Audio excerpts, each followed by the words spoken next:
এজন্য রব্বুল আলামিন কুরআনুল কারীমের 102 নম্বর সূরার মধ্যে আল্লাহ তাআলা জানিয়ে দিয়েছেন আল্লাহাকুমুত তাকাসুর হাত্তা যুরতুমুল মাকাবির।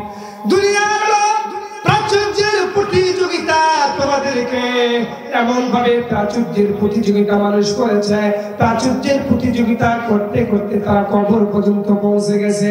কবরের ভয় তাদের নাই, মৃত্যুর ভয় তাদের নাই।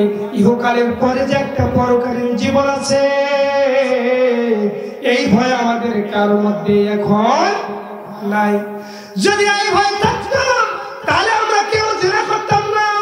কুরআনুল কারীমের সূরা নূর 24 নম্বর সূরা নূর 2 নম্বর আয়াত ভাষায় গিয়ে দেখবেন, এই 2 নম্বর আয়াতের ভিতরে বলা আছে কোন যুবক, অবিবাহিত যুবক এবং অবিবাহিত যুবতী যদি তারা জিনা করে, তাদের শাস্তি হলো তাদেরকে 100 বেত্রাঘাত করতে হবে।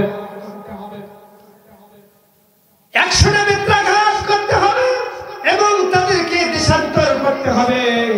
এবং আরেক জায়গায় বলা আছে তাদেরকে প্রয়োজন ওই মেয়ের সম্মান, ওই মেয়ের সামাজিক স্ট্যাটাস অনুযায়ী তাকে এরকম মোহরনা দিতে হবে। আজকে আমি ডক্টর ইউনূস সরকারকে বলতে চাই, আপনি দ্রুত এই কোরআনের আইনকে পাশ করুন, তাহলে দেখবেন এই দেশে জেনা, ব্যভিচার, ধর্ষণের মতো আকাম কুকাম আর দেশে হবে না। আর বিবাহিতরা যদি জেনা করে তাহলে তাদের শাস্তি হলো তাদেরকে রজম করতে হবে, তাদের গলা বরাবর মাটির মধ্যে চেপে তাদের মাথার মধ্যে পাথর নিক্ষেপ করে তাদেরকে হত্যা করতে হবে। বিশ্ব নবীর কাছে একজন মেয়ে লোক আসলেন, এসে বলল ইয়া রাসূলুল্লাহ,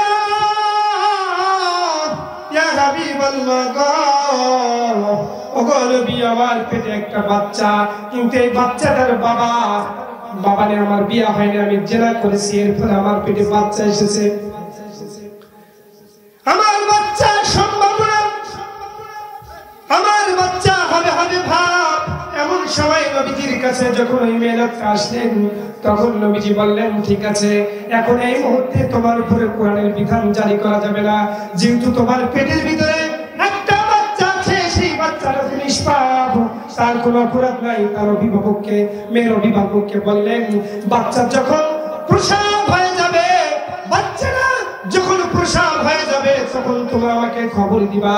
যখন খবর দেওয়া হয়ে গেল, বাচ্চা প্রসব যখন হয়ে গেল, তখন খবর দেওয়া হয়ে গেলে এরপর বিশ্ব নবী সাল্লাল্লাহু আলাইহি সাল্লাম ওই মহিলার উপর রজমের আইনটা পাশ করে তাকে গলা বরাবর, তাকে এরকম, সে যেহেতু অবিবাহিত, সে তাকে, ওই মহিলা জেনা করেছিল, ওই মহিলা জেনা করার কারণে তাকে কোরআনের বিধান করে তাকে রজম করে তাকে হত্যা করা হয়েছে।